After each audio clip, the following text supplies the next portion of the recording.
Audio Jungle। दोस्तों नमस्कार। चतुर्थ श्रेणी कर्मचारी भर्ती परीक्षा 2025 फोर्थ ग्रेड राजस्थान जीके और अदर क्वेश्चन भी हम यहां पर देखने वाले हैं और कुल 30 क्वेश्चन देखेंगे साथियों, विस्तृत व्याख्या सहित। ये मॉडल पेपर है 8वां। अगर आपने अभी तक पिछले मॉडल पेपर नहीं देखे हैं तो वो भी देख लीजिएगा। और ये 8वां मॉडल पेपर है, ये तो आपको देखना ही है। अगर आप चतुर्थ श्रेणी कर्मचारी भर्ती परीक्षा की तैयारी कर रहे हैं या फिर कोई भी एग्ज़ाम जो मतलब राजस्थान में आयोजित होता है उसकी अगर आप तैयारी कर रहे हैं तो ये सीरीज आपके लिए महत्वपूर्ण है साथियों, जिसमें राजस्थान जीके से संबंधित क्वेश्चन पूछे जाते हैं। कोई भी एग्ज़ाम हो राजस्थान का, उन सब के लिए ये महत्वपूर्ण है। आप इस सीरीज को ध्यान से देखिएगा, लास्ट तक देखना, तभी आपको यहाँ पर बहुत कुछ कंटेंट मिलने वाला है। क्योंकि जहाँ पर अगर बात होती है विस्तृत व्याख्या सहित बताने की तो वहाँ पर आप क्वेश्चन ही नहीं पढ़ते। आप यहाँ पर सिर्फ 30 क्वेश्चन ही नहीं पढ़ेंगे, यहाँ पर विस्तृत व्याख्या सहित बहुत सारा कंटेंट पढ़ने वाले हैं। इसलिए मैं हर वीडियो में कहता हूँ वीडियो को लास्ट तक देखा कीजिए। बिना देरी किए हुए सीरीज को शुरू करते हैं। और चैनल पर अगर पहली बार देख रहे हो तो चैनल को सब्सक्राइब जरूर करें। देखो यहाँ पर पहला क्वेश्चन क्या है। स्वतंत्रता के समय अजमेर मेरवाड़ा के प्रथम और एकमात्र मुख्यमंत्री कौन थे? हरिभाऊ उपाध्याय, जगमोहन सिंह, दलपत सिंह, जयनारायण व्यास। तो स्वतंत्रता के समय अजमेर मेरवाड़ा के प्रथम और एकमात्र मुख्यमंत्री कौन थे? विकल्प ए होगा यहाँ पर हरिभाऊ उपाध्याय। आपको याद रखना है। स्वतंत्रता के समय राजस्थान में अगर बात करें 19 देसी रियासतें थी और 3 ठिकाने थे। 3 ठिकाने कौन कौन थे? देखो यहाँ पर कुशलगढ़, लावल व नीमराणा। चीफ कमिश्नर द्वारा प्रशासित अजमेर मेरवाड़ा। स्वतंत्रता के बाद 1950 तक अजमेर मेरवाड़ा को छोड़कर सभी क्षेत्र राजस्थान में सम्मिलित हो गए थे। उस समय अजमेर मेरवाड़ा के प्रथम और एकमात्र मुख्यमंत्री कौन थे? श्री हरिभाऊ उपाध्याय। ये नाम आपको याद रखना है। और अजमेर मेरवाड़ा के विलय के बाद राजस्थान अपने वर्तमान स्वरूप में आया 1 नवंबर 1956 को। लेकिन अभी बात करें हम, अभी राजस्थान में कितने ज़िले हैं? 41 ज़िले हैं। इसी प्रकार हम दूसरा क्वेश्चन देख लेते हैं। यहाँ पर क्वेश्चन है साथियों, देखो नॉर्मल सा क्वेश्चन है ये तो। राजस्थान की आकृति कैसी है? राजस्थान की आकृति से संबंधित भी क्वेश्चन आपसे पूछा जा सकता है। आयताकार, वर्गाकार, विषम कोणीय, चतुर्भुज, इनमें से कोई नहीं। तो राजस्थान की आकृति की बात करें तो यहाँ पर आपको याद रखना है विषम कोणीय चतुर्भुजाकार। विषम कोणीय चतुर्भुजाकार ये राजस्थान की आकृति है। विकल्प सी आपका यहाँ पर सही होगा। तीसरा क्वेश्चन देखो, जनसंख्या से संबंधित क्वेश्चन है ये। जनसंख्या की दृष्टि से सबसे बड़ा जिला कौन सा है? सबसे बड़ा जिला जनसंख्या की दृष्टि से आपको बताना है जैसलमेर, जोधपुर, जयपुर, कोटा। यहाँ पर सही विकल्प सी होगा साथियों, जयपुर। जनसंख्या की दृष्टि से सबसे बड़ा जिला है जयपुर, लेकिन क्षेत्रफल की दृष्टि से बात करें तो आप जैसलमेर याद रखिएगा। चौथा क्वेश्चन देखो यहाँ पर, बालू का स्तूप मुक्त प्रदेश वाला क्षेत्र बताओ। बालू का स्तूप वाला मुक्त प्रदेश क्षेत्र कौन सा है? तो जयपुर सीकर क्षेत्र, अजमेर टोंक भीलवाड़ा, उदयपुर सिरोही, फलोदी बालोतरा पोखरण। तो बालू का स्तूप मुक्त प्रदेश की बात हो रही है। यहाँ पर कौन सा क्षेत्र है? विकल्प डी सही होगा। यहाँ पर विकल्प डी में है फलोदी बालोतरा पोखरण क्षेत्र। याद रखिएगा, यहाँ पर इसी टाइप के क्वेश्चन एग्जाम में पूछे जाते हैं। पांचवा क्वेश्चन है, वीसी मिश्रा ने राजस्थान को कितने भौतिक प्रदेशों में विभाजित किया था? वीसी मिश्रा ने राजस्थान को कितने भौतिक प्रदेशों में विभाजित किया था? 5, 7, 10, 4। तो वीसी मिश्रा के अनुसार देखें तो यहाँ पर विकल्प भी आएगा साथियों। 7 भौतिक प्रदेशों में विभाजित किया था वीसी मिश्रा के अनुसार देखें तो। कौन कौन से थे ये 7 भौतिक प्रदेश? तो यहाँ पर चर्चा करते हैं।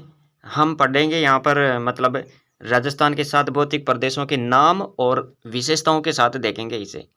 तो सबसे पहले अपन बात करते हैं पश्चिमी शुष्क प्रदेश, और इसकी विशेषता है शुष्क रेगिस्तानी मैदान। दूसरा है अर्ध शुष्क प्रदेश, और इसकी विशेषता क्या है? अरावली का पश्चिमी शुष्क प्रदेश है। और नहरी क्षेत्र की बात करें तो नहरी क्षेत्र में आप याद रखिएगा सिंचित रेगिस्तानी मैदान है। अरावली प्रदेश, अरावली पहाड़ियाँ और 5वां है पूर्वी कृषि औद्योगिक प्रदेश, मैदान व पठार अर्ध शुष्क प्रदेश है। 6 नंबर पर है दक्षिणी पूर्वी कृषि प्रदेश, विंध्यन व लावा पठार। और 7वां है चंबल बीहड़ प्रदेश, चंबल के बीड़ है। तो यहाँ पर आपने क्या देखा, विश्री मिश्रा के अनुसार इन्होंने बताए थे, विश्री मिश्रा ने राजस्थान को 7 भौतिक प्रदेशों में विभाजित किया था। तो इनके अनुसार आप यहाँ पर 7 भौतिक प्रदेशों के नाम विशेषता सहित देखे हैं, तो ये भी आपको याद रखिएगा। यहाँ पर अगला क्वेश्चन देख लेते हैं। यहाँ पर क्वेश्चन है तारागढ़ पर्वत चोटी की लंबाई बताओ। तारागढ़ पर्वत चोटी की लंबाई कितनी है? तारागढ़ पर्वत जो कि अजमेर में है, यहाँ पर आपको याद रखना है 800 मीटर, 873 मीटर, 795 मीटर, 550 मीटर। तो तारागढ़ पर्वत चोटी यहाँ पर इसका जो सही विकल्प होगा साथियों, विकल्प बी हो जाएगा। यहाँ पर 873 मीटर, विकल्प बी यहाँ पर सही होगा साथियों, 873 मीटर। ये आपको याद रखना है। कई किताबों में आपको 870 मीटर भी मिलेगा यहाँ पर। अगला क्वेश्चन देखते हैं। क्वेश्चन है यहाँ पर किस जिले से 70 डिग्री पूर्वी देशांतर रेखा गुजरती है? किस जिले से 70 डिग्री पूर्वी देशांतर रेखा गुजरती है? वो जिला कौन सा है? जैसलमेर, धौलपुर, नागौर, जोधपुर। तो यहाँ पर आप इसका जो सही विकल्प करेंगे साथियों, विकल्प ए करेंगे यहाँ पर, जैसलमेर। और जैसलमेर से 70 डिग्री पूर्वी देशांतर रेखा गुजरती है, ये आपको यहाँ पर याद रखना है। 8वां क्वेश्चन देख लेते हैं। यहाँ पर क्वेश्चन है डाय नदी का उद्गम स्थल। डाय नदी का उद्गम कहाँ से होता है? किशनगढ़, नसीराबाद, सरवाड़, ब्यावर। तो डाय नदी विकल्प आपका यहाँ पर बी सही हो जाएगा। विकल्प बी में है नसीराबाद। डाय नदी का उद्गम नसीराबाद से होता है, विकल्प बी याद रखे। 9वां क्वेश्चन देखो। यहाँ पर क्वेश्चन है वरुण सागर किस नदी पर निर्मित है? वरुण सागर किस नदी पर निर्मित है? बांडी नदी, बनास, डाई, ढील।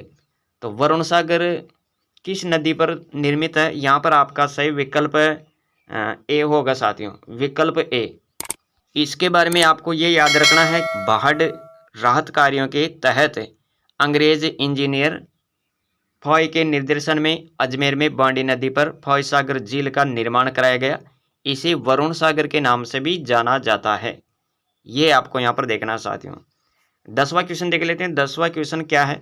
केसरबाग अभ्यारण्य कहाँ पर स्थित है? केसरबाग अभ्यारण्य अजमेर है, धौलपुर है, जयपुर है, नागौर है। केसरबाग अभ्यारण्य की बात करें तो यहाँ पर आपको बताना है, इसका जो सही विकल्प होगा साथियों, विकल्प बी सही होगा। यहाँ पर धौलपुर आप याद रखें, विकल्प बी। इसके बाद में देखो यहाँ पर काले हिरणों और कुर्जा के लिए प्रसिद्ध है तालचापर अभ्यारण्य, और ये कहाँ पर है? ये चूरू में है।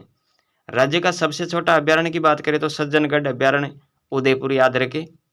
इसका क्षेत्रफल है 5.19 वर्ग किलोमीटर। राज्य का सबसे बड़ा अभ्यारण्य की बात करें तो यहाँ पर राज्य का सबसे बड़ा अभ्यारण्य है राष्ट्रीय मरु उद्यान, और ये कहाँ पर है? जैसलमेर बाड़मेर की सीमा पर है साथियों। और क्षेत्रफल कितना है इनका? 3162 वर्ग किलोमीटर।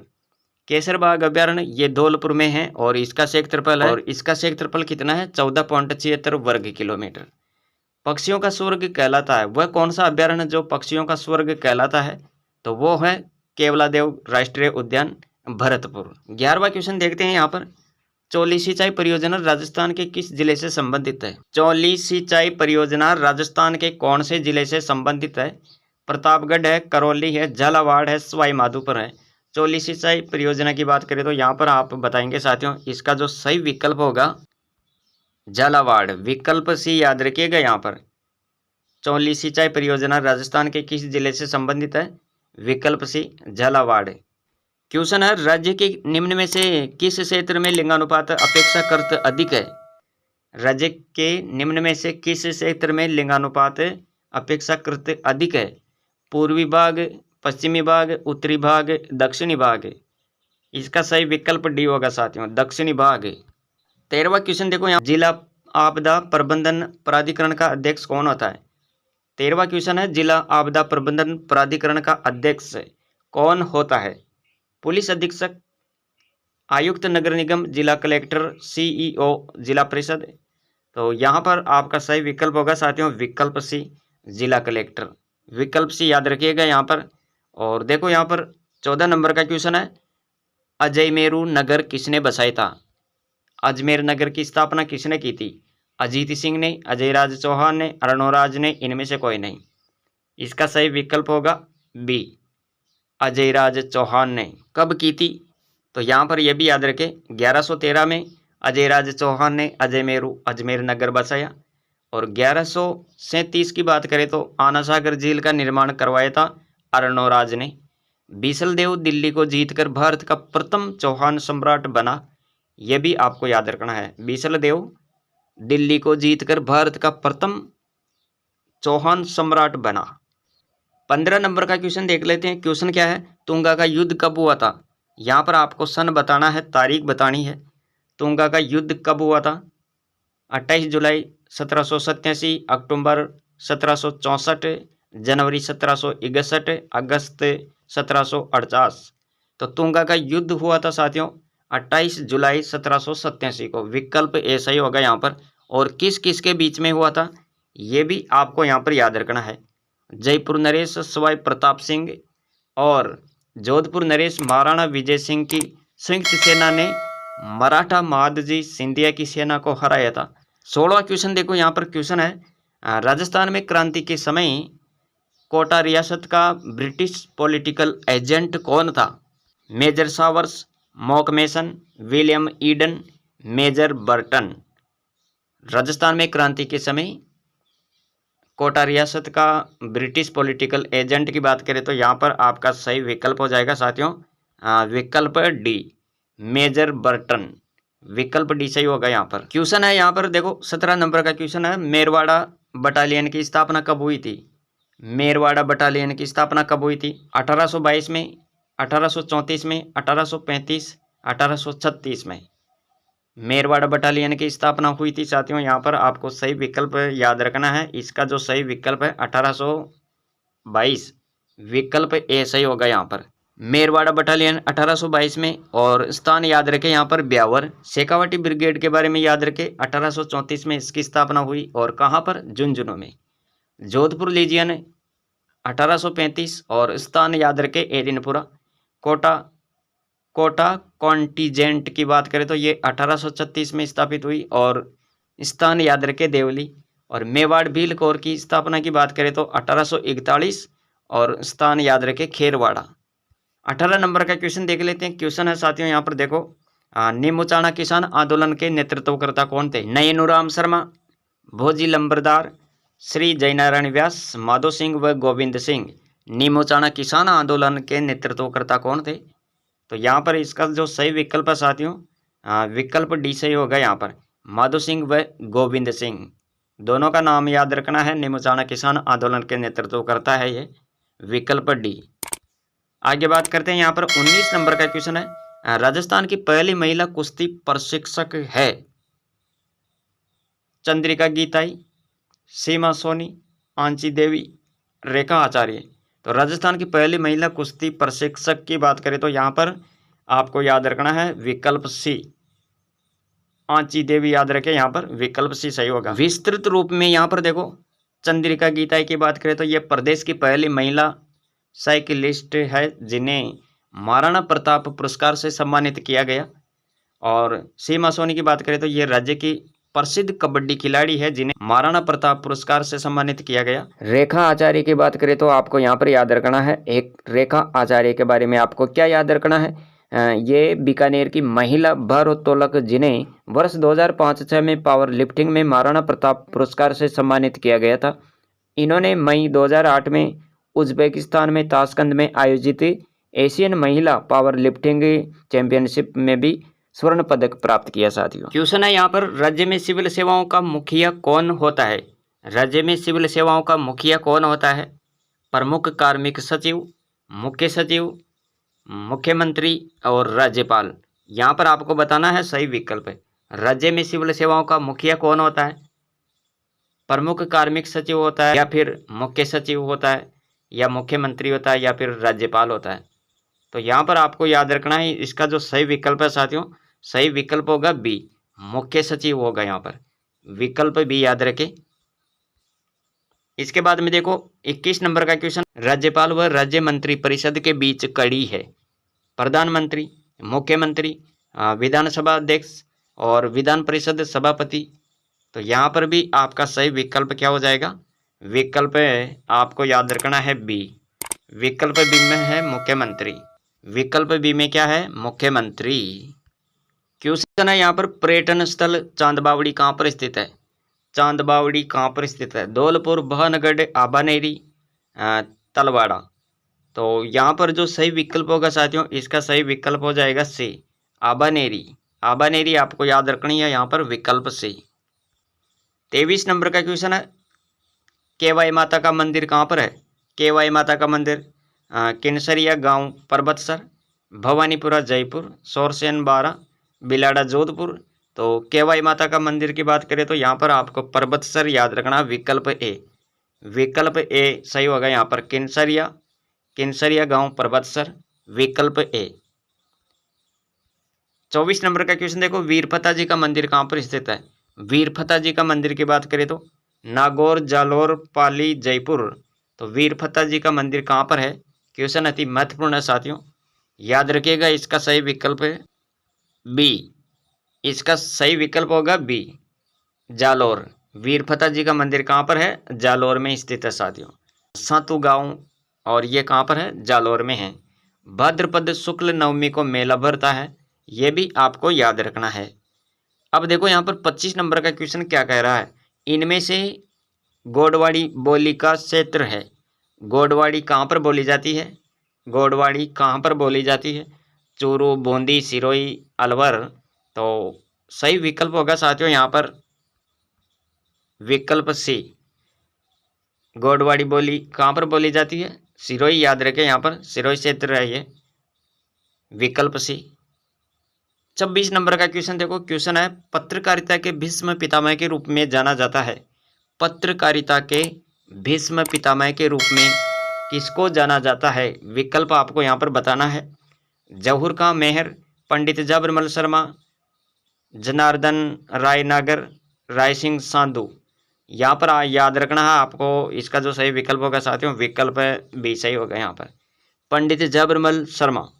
ये पत्रकारिता के भीष्म पितामह कहलाते हैं, विकल्प बी आपको यहाँ पर सही करना है। अगला क्वेश्चन देख लेते हैं, क्वेश्चन क्या है? 27 नंबर का क्वेश्चन है। क्वेश्चन क्या है देखो यहाँ पर, कल्प वृक्ष मेला लगता है। कल्प वृक्ष मेला कहाँ पर लगता है? किशनगढ़, अजमेर, मंगलेवास अजमेर, मेड़ता सिटी नागौर, मंडोर जोधपुर। तो कल्प वृक्ष मेला की बात करें तो यहाँ पर इसका जो सही विकल्प होगा, विकल्प बी सही होगा यहाँ पर, विकल्प बी, मंगलियावास अजमेर आपको याद रखना है। इसी प्रकार देखो यहाँ पर 28 नंबर का क्वेश्चन देख ले। क्वेश्चन देखो यहाँ पर, क्वेश्चन क्या है साथियों, ढोला मारू किस क्षेत्र का लोकगीत है? तो यहाँ पर आपको याद रखना है विकल्प ए। विकल्प ए में है सिरोही। सिरोही याद रखिएगा, ढोला मारू किस क्षेत्र का लोकगीत है? सिरोही का है ये। और इसके बारे में देखो यहाँ पर जानकारी देखो मैंने लिख दी है पहले से ही। मोमल के बारे में याद रखें, मोमल लोकगीत है। और इसके बारे में आपको याद रखना है, ये जैसलमेर में गाया जाने वाला श्रृंगारिक लोकगीत है, जिसमें मोमल का नखशिख वर्णन किया गया है। यह गीत एक ऐतिहासिक प्रेमाख्यान है। ढोला मारू गीत की बात करें तो यह सिरोही का लोकगीत है, जिसमें ढोला और मारू की प्रेम कथा का वर्णन है। इसे ढाडी गाते हैं। कुर्जा के बारे में बात करें तो यहाँ पर कुर्जा भी एक लोकगीत है, और इसके बारे में आपको याद रखना है, कुर्जा वीरानी द्वारा अपने प्रियतम को संदेश भिजवाने हेतु कुर्जा पक्षी के माध्यम से मतलब ये संदेश पहुंचाया जाता है। तो इससे संबंधित ये गीत है साथियों, कुर्जा। तो हमने इस क्वेश्चन के माध्यम से क्या क्या देखा? एक तो मोमल लोकगीत के बारे में देखा, यहाँ पर ढोला मारू के बारे में देखा, और कुर्जा लोकगीत के बारे में देखा। तो सीरीज अगर दोस्तों पसंद आ रही तो वीडियो को लाइक कर दो। 29 नंबर का क्वेश्चन देख लेते हैं, देवनारायण जी की फड़ पर कितने रुपए का डाक टिकट जारी किया गया? देवनारायण जी की फड़ पर कितने रुपए का डाक टिकट जारी किया गया? 10 रुपये, 5 रुपये, 1 रुपये या 20 रुपये? विकल्प आपका यहाँ पर बी सही हो जाएगा साथियों। 5 रुपये का डाक टिकट जारी किया गया देवनारायण जी की फड़ पर, ये आपको यहाँ पर देखना है साथियों। देखो थोड़ी सी जानकारी और देख लेते हैं यहाँ पर। देवनारायण जी की फड़ पर भारतीय डाक विभाग ने 2 सितंबर 1992 को देवनारायण जयंती के अवसर पर 5 रुपये का डाक टिकट जारी किया गया। पद्मश्री श्री लाल जोशी ने देवनारायण जी की फड़ की रचना की है और वाद्य यंत्र के साथ इस फड़ का वाचन किया जाता है। ये भी आपको यहाँ पर देखना है साथियों। अब देखो यहाँ पर अगला क्वेश्चन है 30 नंबर का क्वेश्चन और आज की सीरीज का लास्ट क्वेश्चन। राजस्थान के मरुस्थल का सिंह द्वार कहलाता है। राजस्थान के मरुस्थल का सिंह द्वार शेखावाटी, मेवाड़ क्षेत्र, मारवाड़, हाड़ौती क्षेत्र। तो राजस्थान के मरुस्थल का सिंह द्वार की बात करें तो यहाँ पर विकल्प ए सही होगा साथियों। शेखावाटी याद रखना है यहाँ पर। और महत्वपूर्ण जानकारी देखो यहाँ पर, रानी सती का मंदिर कहाँ पर है? झुंझुनू में, जिनका वास्तविक नाम है नारायणी। नरहड़ शरीफ की दरगाह कहाँ पर है? नरहड़ शरीफ की दरगाह की बात करें तो यहाँ पर आपको याद रखना है, नरहड़ है चिड़ावा तहसील में। और बाबा शक्कर पीर यानी बांगड़ का धनी की दरगाह है ये, तो ये आपको याद रखना है यहाँ पर। और दोस्तों ये सीरीज कैसी लगी कमेंट जरूर करें। तो सीरीज अगर पसंद आई हो तो वीडियो को लाइक कर दो और चैनल पर अगर पहली बार देख रहे हो तो साथियों चैनल को सब्सक्राइब जरूर करें और बेल आइकन पर भी क्लिक कर दे ताकि जो भी नया वीडियो आए उसकी सूचना आपको मिले सबसे पहले। Thanks for watching.